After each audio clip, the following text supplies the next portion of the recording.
this Uggo didn't make the cut. There's a 4 white skull minimum for my graveyard. Hello everyone! Today I thought I'd share some helpful tips on helping you get oriented in Graveyard Keeper. I decided to share these with you because Graveyard Keeper has a ton of different things to do and can leave you feeling really overwhelmed and directionless at times. For example, I've more or less just finished the tutorial. I've gathered my tools out of the chest, and I'm still debating with myself what exactly is the best thing to do. In fact, I spent so long thinking about it that the Pope departed and left me standing here in the dark. The first tip that I want to share with you is blatantly obvious to most of us, but still important to know nonetheless. Bodies are worth 1 silver, 50 copper each. Now it's important to remember this number to understand the value of currency in this game, because at the very least you know there's always another 1 silver and 50 copper coming, so you can base any of your purchases on that. For example, most things here cost considerably less than that, with the one thing that costs more being a teleport stone. So I know that if I'm going to buy that, I want to make sure it's worth my while, because it might be a while before I can make another 1 silver 50. Money is very hard in this game, so you want to be intelligent with your purchases. Speaking of intelligent purchases, this is the blacksmith, and he can sell you a variety of very important parts. In particular, the nails, the simple iron parts, and the iron ingots themselves. You're going to need a ton of these as you start progressing your way through the game. But before you go crazy and start buying things, 1 iron bar is worth 80 copper. If you buy one of these and bring it to your anvil, you can make 3 simple iron parts out of that. So you'd spend 80 copper to get 180 coppers worth of simple iron parts. The same can be said for nails. 1 iron ingot will make you a ton of nails. So I would avoid buying nails and simple iron parts. Instead, simply buy iron ingots and take it to your anvil, you won't regret it. And before you do pretty much anything in the game, bring the burial certificate to the innkeeper. He'll give you the letter to bring to the blacksmith. This is important to complete because the blacksmith will then give you a quest to kill the slimes. But far more importantly, he gives you a whetstone. This is used for repairing your broken tools. And guess what you're going to do a lot of in the early stages of the game? You're going to break a lot of tools. So without this whetstone, you won't be accomplishing very much at all. Plus, as a reward for killing those slimes, you get 5 simple iron parts. That's going to be a big step in getting yourself started. Before you leave here again, talk to the blacksmith again about where to find iron ore. He'll give you the blueprint for a furnace, which is very important, the ability to create iron ingots, which is even more important, and gathering iron, which is less important but still a crucial step if you set it up correctly. Also, the blacksmith is open during the daylight hours. During the night, he goes into his house like a normal person. The innkeeper, however, suspiciously never seems to sleep. One thing worth noting is you can stay awake around the clock. Doesn't matter what time of day or night it is, you can always be doing stuff. However, there are some small differences between day and night. If you rest at night, you actually gain health and stamina back faster. At this point, you're naturally pretty limited on what you can create without unlocking anything. You already have a stone stockpile, you already have a timber stockpile, and you already have trunks, lots of storage already. The one thing you may be tempted to build would be a furnace. Because great, at that point, we can smelt iron bars, we can make all sorts of things with it. Which is very true, but look what it takes to build. Flitch and a piece of stone. How do you make those, you might ask? Well, you've got to make other things first. So before you get carried away trying to get a furnace, you've got other things to craft. And that is a very important step to Graveyard Keeper. Understanding what you can and can't build right now. This is a mistake I've made time and time again, thinking I could build something way back here on the technology ladder when I had to unlock all this stuff first along the way and make a million parts to get there. So just be very aware and actually research what you want to build to make sure it's going to be something feasible to do within the next hour. For example, I know I need flitch and pieces of stone to build my furnace. That's not so bad, they're both one spot away on the technology list. Now the one problem I have currently is I don't have enough technology points to get them. Another problem I'm faced with is I don't have enough technology points to unlock them. And then even once I do, what do I use the iron bars for? Well, once you have the iron ingots, you've got to unlock something else before you can make nails and simple iron parts. That's simply a wooden anvil, which is why we're looking ahead to make sure we can in fact do these things. There are obviously 3 types of crafting points. Red ones, green ones, and blue ones. Blue ones we're not even going to worry about today, they come from studying bodies, that sort of thing. That's for down the road, don't even worry about collecting blue points at the beginning of the game. Red and green are your friend. Red points represent your handcrafting skills and your ability to work with materials. Basically, anytime you craft anything, whether it's an iron bar or you cut down a tree, you get a red point. Green points represent your knowledge about the nature of things and nature itself. You'll also get these from cutting down trees, clearing vines, that sort of thing. Red seem to be the easiest points to gather, green aren't so easy, and blue are definitely the hardest. The best way to gain experience, in my opinion, at the beginning of the game is to simply chop down trees. Not only will this give you logs, which are turned into a million other useful things down the road, it gives you 1 red and 1 green point each. It's worth spending a day or two filling up your log stockpile. Also, regarding the stump it leaves behind, if you don't remove the stump, the tree doesn't seem to grow back. It will just be a stump there forever. You get an extra experience point for that. It does eat up energy, but you want more wood anyways, so you might as well dig up the stump so we get more trees. And if you're sick of carrying one log at a time, you can actually hold one and push them along the ground. I tend to leave it at one at a time because trying to do two just gets a little bit ridiculous. But this little trick will actually save you a considerable amount of time. And of course, you might as well clear the sticks out of your yard. You're going to need that space anyway. Only takes a little bit of energy. Sawing is the easiest thing in the world to unlock. 5 reds, 2 greens. That's only a couple trees. And the sawhorse itself is the easiest item in the game to build. It only takes 10 wooden sticks. Those are those ugly things growing around your farm. Also consider your layout when placing items. You only have so much room, especially at the beginning. I like to build from left to right, that way I understand my simplest technologies for things like wood and stone are on the left, and more advanced things for metal and advanced metals are going to be on the right. At this point, we do have the ability to make flitch, thanks to the logs in our stockpile, and making these will actually give us some decent experience. 1 log is enough flitch for the furnace, now it's just a matter of the stone. But before we get to that, I just heard a body being dropped off. Notice how I'm out of energy? Well, that means I can't really do anything with the body because it takes energy to remove the inside parts from it. Now, I could just be lazy and throw it in a river, which I'm inclined to do, but it turns out, if I throw it on the autopsy table, notice at 97%, it's going to hang out there and stay at 97%. If I leave it lying on the road, it's going to decompose, and that's going to be an ugly body for my graveyard, and that's going to affect things overall. So even if you're out of energy, throw that body on the autopsy table, then go have a nap. After a full night's rest, this body is still waiting for me. As I throw it on the ground, it's at 96%, so it may actually slightly decompose on the autopsy table, or it might have just lost its percent as I was picking it up and removing it. But we're not going to worry about the bodies too much right now. I want to keep this video somewhat organized, so we'll get to the bodies and other stuff later in the video. The next thing we're working at building, of course, is the stoneworking. That way we can make the pieces of stone for our furnace. So 15 red points and 5 green. We've already got the green, so we just need red, so I'm basically just going to cut down trees for a little while. And you know what else would be a great idea right now? Breaking up some stones. We're going to collect some stones because we're trying to unlock this stone cutter, so logically it would help to have some stones on hand for just that. And here's a perfect example of understanding what it is you're building and why. I was trying to unlock this stone cutter so that I could make stones, which are exactly these, a piece of stone. So I don't actually need the stone cutter. I can get stones from breaking up the rocks out here in the wilderness. The stone cutters are larger slabs of rock, so it's not really going to be high on my priority list all of a sudden. A few simple smashed rocks later, we're ready to build our first furnace. Some assembly required. And that's actually as far as I'm going to go with the mining technologies right now, because we've even gotten a bit ahead of ourselves. But the furnace, like I have set up here, is really quick and easy to do, so you might as well get it neatly out of the way like I have done. Now let's go talk about that body. It was at 95%. When I left it, it's at 93%. So I guess it is very slowly deteriorating, but it is very slowly deteriorating. So don't sweat it if you have to just throw it on the autopsy table then go to sleep for a while. It'll decompose slower in here than it will outside. Now at this early stage in the game, there's only one thing we can do with the body, and that's remove the flesh. While that sounds like a lot of fun, it's actually not a good idea. Because when it comes to these beautiful corpses, the more white skulls you have, the better. The more red skulls you have, the worse it is. The green ones will slowly creep in, that's just them decomposing, so the longer you wait, the more green skulls are going to show up. Basically, you just want as many white skulls as possible with 0 red and 0 green. Now, notice what happens when we extract the flesh. We're left with 1 red skull and 1 white skull. So what did removing the flesh do? It removed 1 white skull. That is a bad thing. Then obviously, you have 2 choices on what to do with the body at this point. You can either A, bury it in the graveyard, or B, throw it in the river. The difference being, if you throw it in the river, you do not get a burial certificate for it, so you do not get that 1 silver and 50 copper. I personally recommend any bodies with a red skull just get thrown in the river. They just don't make the cut. Now the reason I threw that body in the river as opposed to burying it and getting a burial certificate is because there's actually pretty limited real estate here in the graveyard. If you select the burial plots, you can see these are actually going to fill up very fast, so we don't want to bury any bodies with red skulls. They'll actually have a negative effect on the graveyard. We want nothing but positivity in our corpses. Because the better off this graveyard is, the more money we're going to make in the end, and the better off our church is going to be. And this really is the core of the game. The church, getting it unlocked, doing the sermons, upgrading your graveyard. You are, after all, a graveyard keeper. If that wasn't abundantly clear to you already, there's no helping you. Obviously, at the start of the game, the graveyard is a mess. As you can see by the numbers indicated everywhere, nothing here is really being very helpful to me. So the easiest thing to remove are the sticks. Those take very little energy, make your graveyard better, plus they give you a little bit of resources. Also, if you ever find yourself hurting for green experience points, come remove the vines on the left side of the church.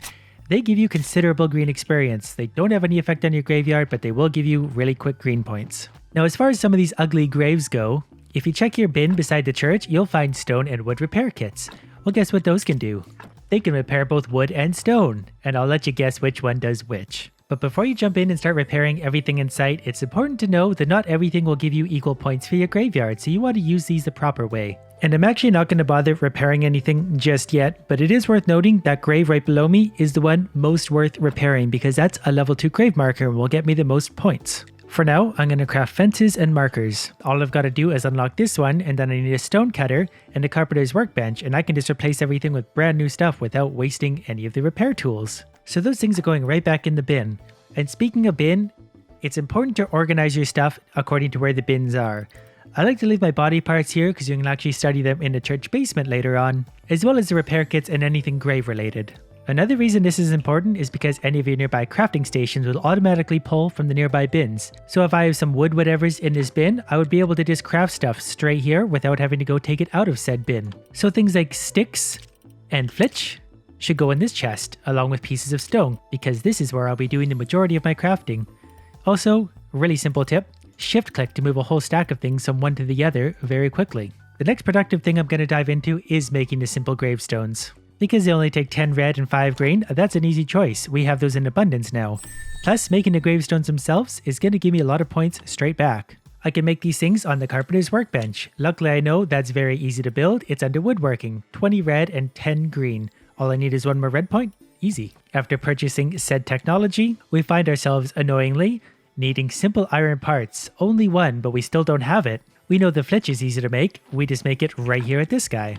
At this point, because we need the simple iron parts, we can either go buy a single one from the blacksmith, or we could gain 10 red points, make a wooden anvil, and then buy a single iron bar, and then turn that into multiple iron parts. So obviously, I'm just going to go gather some invaluable resources, and then get the red points I need to make myself the anvil. 10 red points, basically the easiest thing ever to achieve, and I can make myself an anvil. Now, because it's made out of wood, of course it also is going to be locked behind simple iron parts. Starting to see now why I got the furnace for smelting and the anvil for making iron parts? You're going to need a million of these to progress your way through the game. The wood billet is easy to make because we already have the sawhorse. But don't go running to the blacksmith just yet, because you have a basement full of debris. So before you go spending your hard-earned money, it is probably worth taking a time to clear out the debris, because it can actually give you simple iron parts, and also nails. So hopefully this debris will give me everything I need to craft my anvil and get my furnace set up. That way I can start making iron parts for myself and never ever have to buy any. Now the basement by itself just gave me 4 nails and 4 simple iron parts. So at the very least we can now make ourselves a wooden anvil. It for some reason comes pre-assembled, probably because it's simply an anvil. Now the other thing we were chasing was the carpenter's workbench. That way we can make gravestones. And since we now have the parts for that, we're going to go ahead and throw that beside the anvil. And suddenly, I have great potential to do great things in the game. One thing I missed for quite a while in this game was multiple tabs on things like the workbench. You can scroll back and forth. This is where you find the wooden markers, the wooden cross, and wooden grave fences. These all add a ton to the graveyard. Wooden grave fences are super easy. Just make wooden planks. Now, wooden planks for some reason are a 2-step ordeal. They're made out of flitch. Flitch is made here. Flitch is made out of logs, so it goes from here to here to here. So what I'm going to do right now, make a whole bunch of planks, then make a whole bunch of grave fences and go fix up my graveyard. I'm just going to remove the old grave fences entirely and put brand new ones on at 100% health. Also, as you go to click on things, you can click left and right to make multiples. It doesn't do it at once, but it does it one after the other to save you going in and out of the menu a million times. And look at all that experience. I'm all the way back up to 20 reds. Did you hear that sound? It's everyone's favorite donkey. Rough day. Now examining this corpse, it's got 2 white skulls, 1 red. With our current options, there's not a lot we could do to it short of making it worse. But I think it's about time we start getting some nice bodies for our graveyard. We're starting to fix it up. Diverting our attention momentarily to the Anatomy and Alchemy tab, we're going to focus on soft spares. We can remove blood and fat. This one is very important because both blood and fat can each turn 1 red skull into a white skull. So we can make this into 3 white skulls, which won't be the best body, but at least it won't hurt the graveyard because there won't be any more red skulls. Just like that, 3 white skulls. We could take the fat out of it too. It's not really going to make a difference at this point. There's no more red skulls to change. I just want some fat, and I'm out of energy. Where were we? Removing the fat. Checking our body again. Okay, my mistake. Instead of just changing a red skull into a white, If there isn't a red skull there, it will simply add 1 white. So taking the blood and fat out of a corpse will either change 1 red skull into a white each, or it will simply add a white skull if there are no reds. So just like that, we've got 4 white skulls on his body with minimal decomposition. We're definitely burying this one. It is a beautiful corpse. Now the one we had originally buried for the tutorial was a -1. It adds to the graveyard, whereas the first one we buried actually takes away from the graveyard. Also, if you want to save a little bit of time, you can actually pre-do all the graves all around the graveyard. That way when you show up with a corpse, all you gotta do is dig the hole, throw it in. You could even actually dig the holes ahead of time if you want, but it does have a negative effect on the graveyard. Getting back to where we were, we're simply going to spend our time making a whole bunch of grave fences. If you want to take the further steps at this point to get some stone stuff going, go ahead and do that. You're that much further ahead, but it's going to take a little bit more work. I like doing things out of wood right now because you get lots of experience from it, and it very quickly increases the quality of your graveyard very early on. Did I mention you have limited inventory space? So you're going to want to go ahead and keep your things pretty organized. Anything you don't need to carry on you, put in their respective bins. Anything wooden crafting is going in this chest. I'll put these 2 things, the body parts, down in the church chest. Another body just landed, so again, blood and fat comes out. That should be the go-to for any corpse, so long as it's worth your time and effort. If it's one that already has too many red skulls, obviously don't do it. If you can never get rid of all the red skulls, it is not worth your time. There is actually a third option you can do with bodies, and that is burning them. But you need to make a crematorium for that. That actually takes some effort and takes a lot to unlock. The benefit of doing this over throwing it in a river is you still get the burial certificate, but you don't have to put it in your graveyard. I would still advise against doing this at this point in the game. Wait till later on. Also, early on in the game, surgeon's mistakes are going to happen. You can unlock a technology to minimize these later on. But when they happen, assess the situation, decide if it's worthwhile to keep going, and then act accordingly. Since his body is at best going to be 3 white skulls now, I'm not going to do any further work on it. This Uggo didn't make the cut.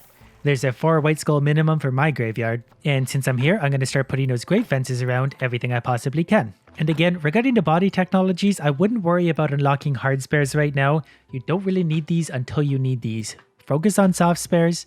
Important parts could actually be next. Before long, you're probably going to get annoyed with the amount of bodies coming in. You're trying to do other things earlier in the game, the bodies are going to show up day after day, and they're going to take time and energy to deal with constantly. So if you're getting overwhelmed, put one right there and forget about it for a while.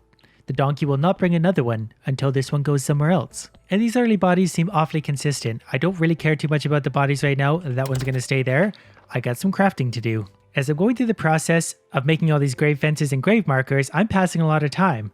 So to utilize more of this time, I'm going to start stocking my furnace. You can find the iron ore just north of your farm in the swamp. Watch out for slimes. The problem currently is the best fuel we have right now for the furnace are sticks. Sticks will get the job done, but they're not the most efficient use of fuel. But at least for now, our furnace can be running, producing us valuable iron bars, but not more than 2 currently. But that's okay. They're going to do their thing. I'm going to have iron bars to turn into better things. As you're replacing some of the parts around here though, do pay attention to what exactly they are. For example, this one is a stone grave fence 2, so that's actually going to be quite nice if I were to just fix it up. Instead of replacing with a cheap wooden one, I'm actually going to put a stone repair kit on that to make it better. So again, pick and choose which one of the grave parts you want to repair, which ones you want to remove, and replace very simply with wood. I'm out of stone repair kits anyway, so I'm not going to bother to make a new one. I'm going to remove the old fence and simply replace it with a cheap wood one for now. I can do further upgrades later if I really want to. Then the old ones will be in your inventory, just destroy them. After a few really quick days and a few simple fences, I'm at -2. My graveyard is almost into positive. That barely took any effort at all. Now it's at about this time I'd recommend changing directions.